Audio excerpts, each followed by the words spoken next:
She musters a smile for his nostalgic tale.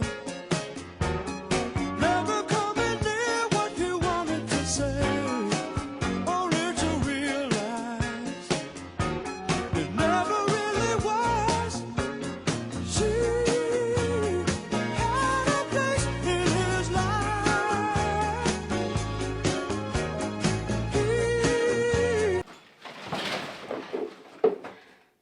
Hi, Marlon. I got another complaint about a dead animal smell coming from your apartment. Oh, sorry.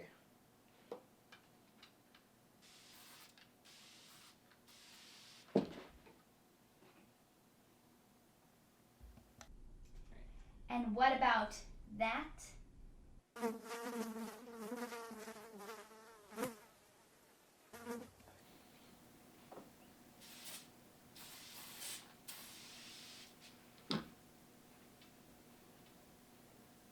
Yeah, great. That should do the trick. So, how's the play coming along? Did you finish it yet? You know what? I'm sick and tired of your sass, Mrs. Bell. What gives you the right to barge in my apartment and judge me and my friends?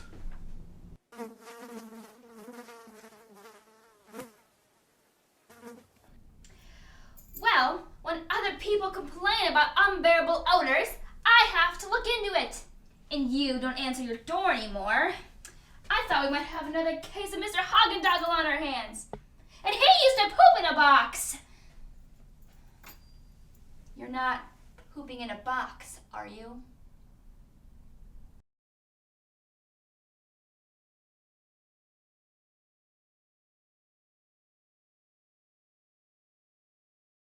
For God's sakes, Marlon, pull yourself together. It's been 3 months.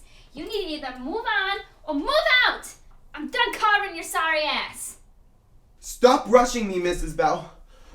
I'm an artist and a slow healer, especially in the matters of the heart. You're never gonna get anywhere if you just sit around this apartment all day and mope around. You need to get out there and live life. Get a piece of that pussy. And stop making everything so dramatic. Oh yeah? Oh yeah, dramatic, huh? Well, would a dramatic person do this?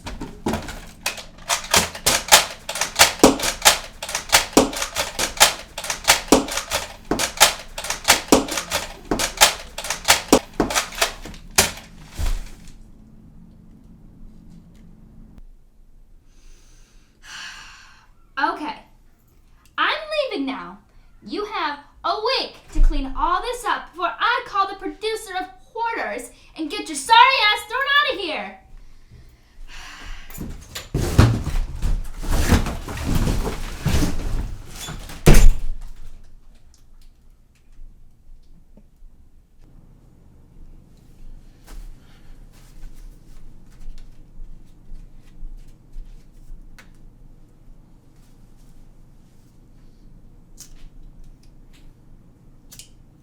And you can't smoke in here! For God's sakes, use your freaking head! There's no justice in the world, Mrs. Bell. There's no justice, let alone room for the arts. As she rises to her apology, anybody else would surely know who's watching her go. What if who believes?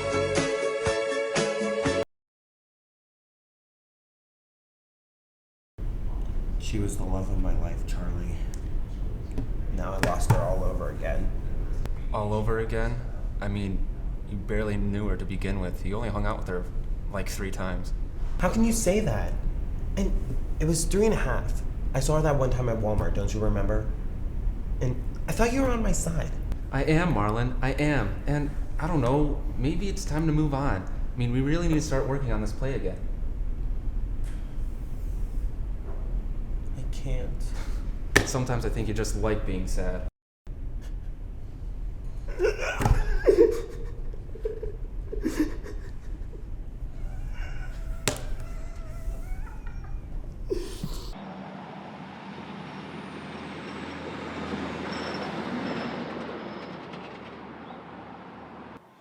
Interesting. Not what I was expecting. More sophisticated than I was expecting.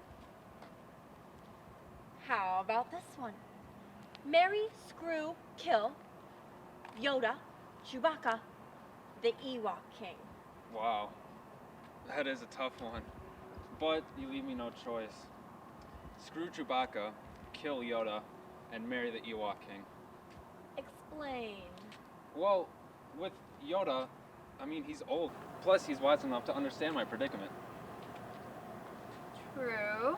And while Chewie's great, I mean, he has this sort of lifestyle that I can't really get behind. I mean, he's running across the galaxies with Han, and you know me, I'm the jealous type. I could never do that.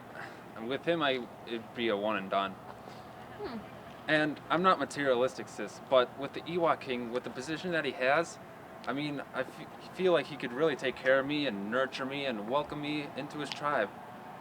I mean, I want something with that sense of security, you know? I feel like you've thought about this before. It's okay. It's okay. Get some coffee. No, the Our door's door's locked. Damn it, closed. we don't get coffee. Let's try another door. Marry, screw, kill. Push, tree, lamppost. Go. What? I just don't see why you couldn't see we're too far apart. I mean, I spend most of my time in Chicago making my anti-sculpture sculptures. It never would have worked. Yeah, maybe. I don't know. He keeps saying how he thinks you led him on. You know how seriously he took your get-togethers.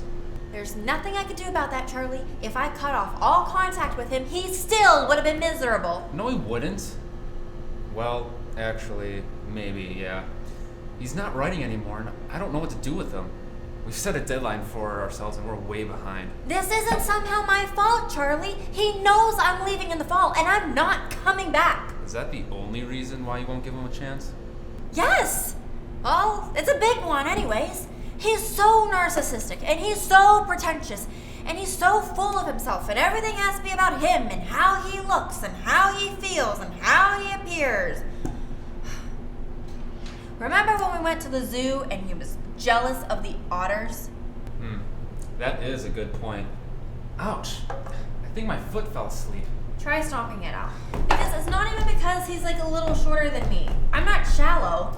It's not working. I think it's my socks. They're too tight. There's no blood flow. It's just that he doesn't see the big picture. I mean, shit, I like to live in the moment too, you know?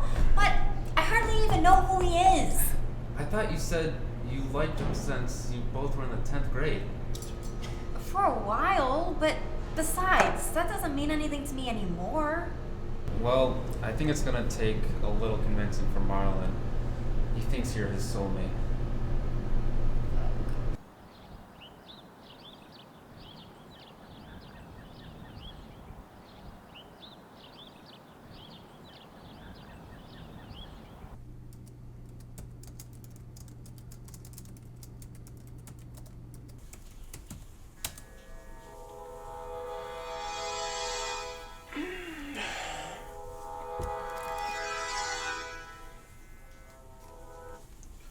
Hello? Hello? Hello? Hello? I'm doing what you told me. I'm working on the play. Yeah? How's it coming?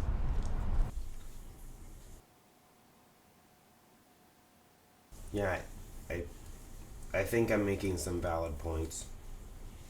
Did you call Roosevelt? Who's Roosevelt? He's the guy I told you to call. Charlie, I'm not letting anyone else mess with this script. This is yours and mine, and a third party will just ruin it. And I don't want him coming in here and judging me, and I just hate it. And I'm going through a lot right now, because, you know, my fish just died, and I'm out of staples, so, like... Just call him, Marlon. That's all I'm asking. Talk to him. He's got some really great ideas, and I think he just might be the energy shot this play needs. This play has plenty of energy, Charlie. And I'm not calling Roosevelt, or any other president for that matter. You want energy? I'll have you know, I finished the whole scene yesterday. It was the scene where the best friend tries to save the lead's life, so he drives the car of mafia wives off a cliff, but the lead's so depressed that he kills his own dog. How's that for energy, Charlie? It's supposed to be a comedy, Marlon. Oh. Right. I've been working on the lead character over the weekend. I was thinking maybe Luke Wilson, but now I'm sort of envisioning a young Michael Keaton type character. Did you get those sketches I emailed you? Yeah. They were good. How's the Christina character coming? I don't know. She's so bland on paper. I can't capture her spark. Stop writing it for sis, Marlon. She's out. We can't keep thinking of her for this part. Oh, yeah? Says the guy who thinks he can get Luke Wilson, as if he'd even read it. You take that back. Luke Wilson would love this part. Oh, yeah? Well, why don't you just go write the story with Luke Wilson and Roosevelt? I'm hanging up now. Call Roosevelt. Never!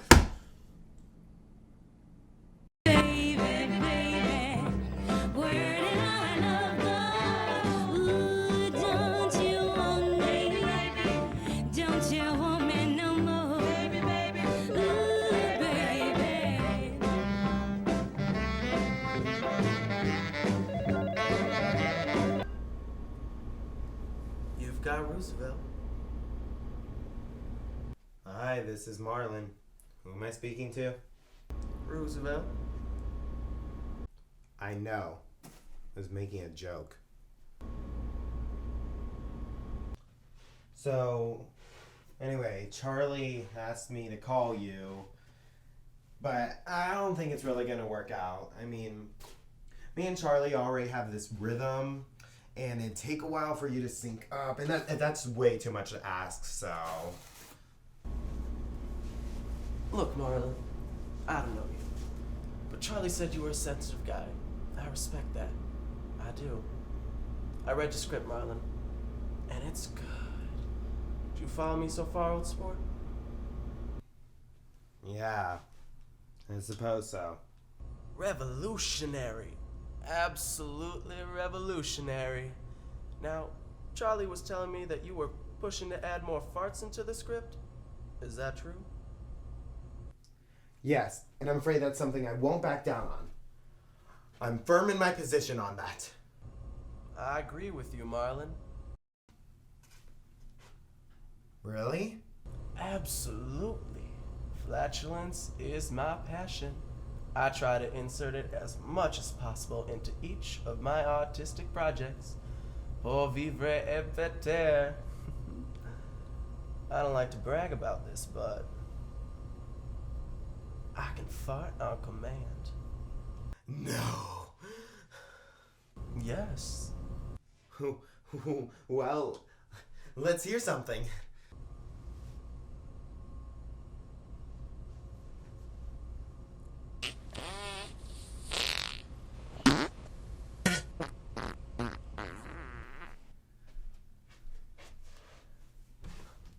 Amazing. Is that a smile I hear, Marlon? No. It's nice to hear you smile. It's been a long time. Okay, calm down, man. It's just a fart. Okay. You're right. Revolutionary. Now, with some polishing, we could get this script in the hands of some very influential people, some of whom I have personally thrown up on the bus. One is named Dave, I think. Okay, so is Dave the one you threw up on? Yes, definitely threw up on Dave. Not sure about Marguerite. Any particular reason? There's always a reason for everything, Marlon. Never forget that. It was performance art, of course. I called it throwing up on people on the bus. Not only can I pass wind, I can vomit on command. God, isn't the body a wonderland?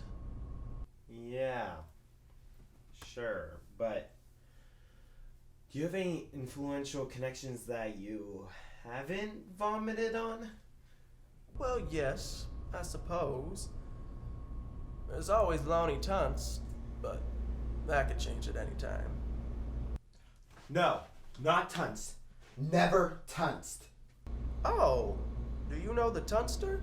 Don't call him that. He will never review this script as long as I'm alive. Do you hear me, Roosevelt? Let's just go with Marguerite or Dave, whatever his last name. What's his last name? I want to say Shusha Poo Poo. No, that's not it. But it's close. In the meantime, we can work on the script in my office. You have an office? Yes, I just faxed you the address. You faxed it? Who has fax? I don't have fax. Lots of people have fax. It's coming back as a thing. It's a thing? It's a thing. Well, anyway, I'll get it to you somehow. Do you have any birds? How about email? Ooh, good idea.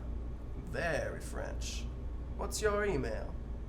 It's my first initial and then followed by my last name. YASS at lakers.mercyhurst.student.email.edu. So it's myass@lakers.mercyhurst.student.email.edu. Yeah. It's kind of a cheap laugh, isn't it? Well, don't look at me. I didn't write this crap. Now, I gotta go. I have company. Revolutionary. I'll email you all you need to know. We'll convene with Charlie on Monday. A day dedicated to the moon. I'm pumped. Gonna do some squat thrust after this. I mean it. Great. Yeah, okay. Bye. Bye. Bye.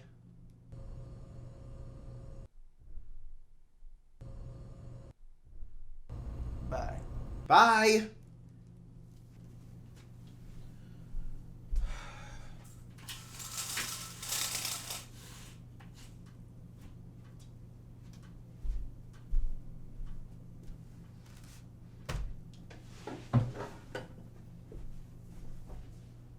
None of this is particularly important.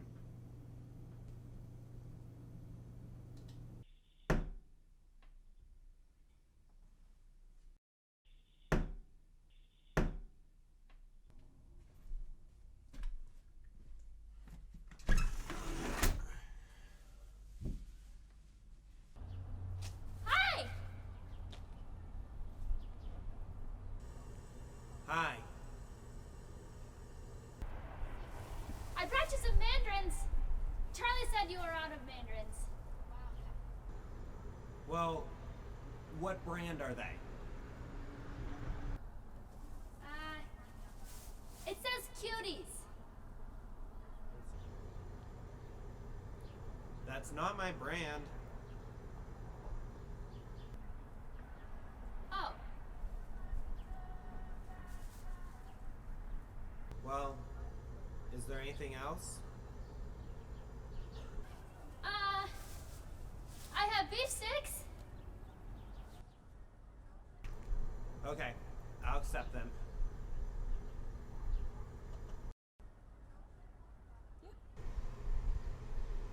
I'm coming down now.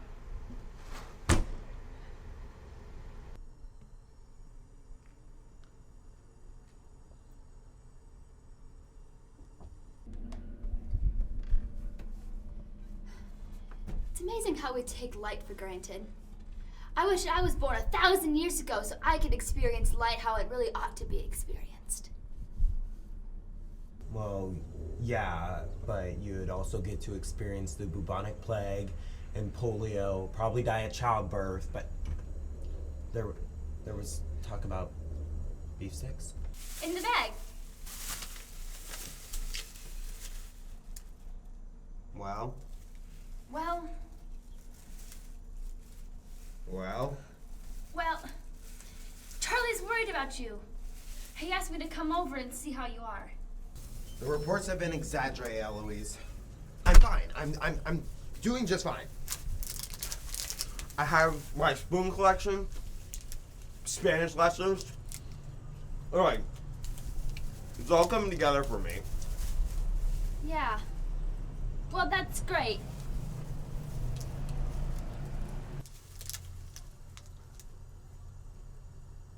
Did you want to come in? Well, not really. It kind of smells like you killed a bunch of hobos in there. It's called New York in Plaid. I take pictures of New York, and then I color them in plaid. Well, that has potential.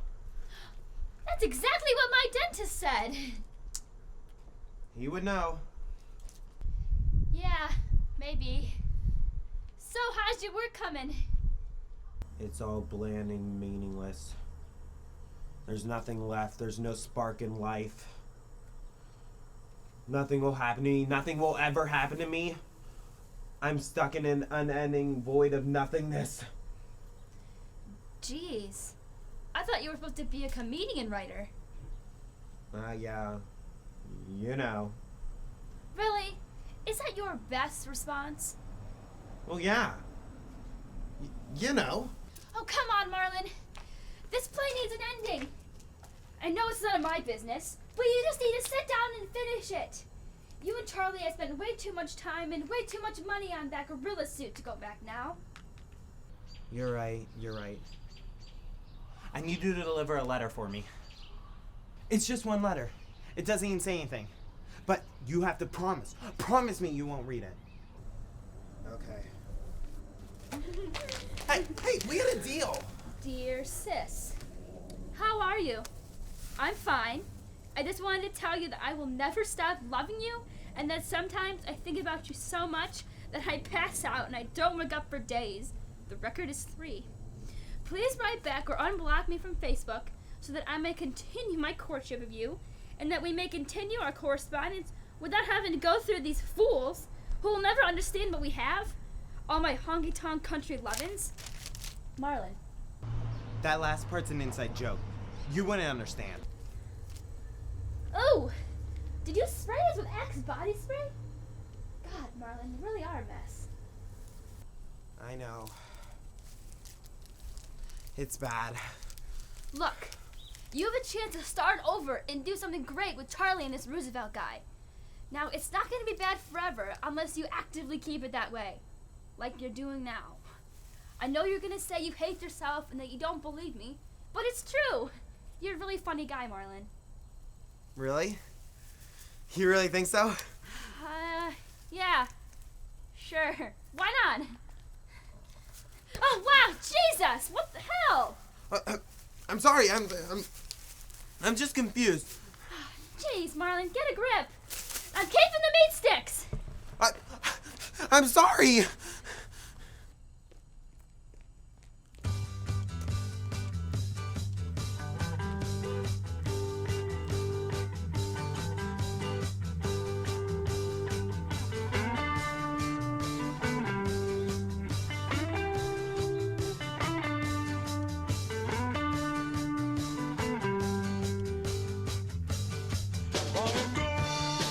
Life was clean, sex was bad, colored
man, nice job, man. Wow, this guy gets better every week. Let's give him another round of applause, everybody. Wow, wasn't that great?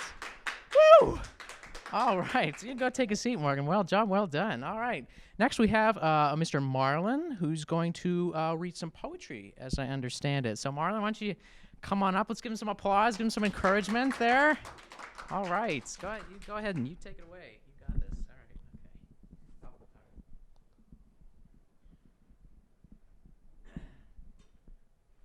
All right.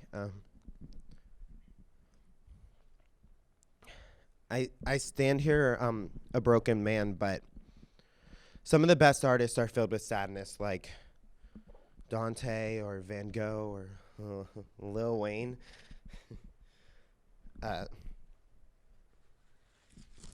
This poem's called Forgetting Her.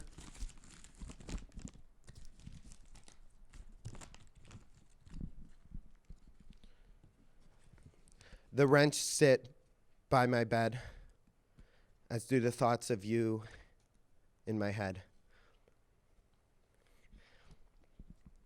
And if I could fit all my organs into my brain, my by my gallbladder maybe. And as I begin, I only imagine in your nether regions and assist. If you're here, like, give me the mic. I mean, I really just. Okay, all right. Okay, let me take care of that. Okay.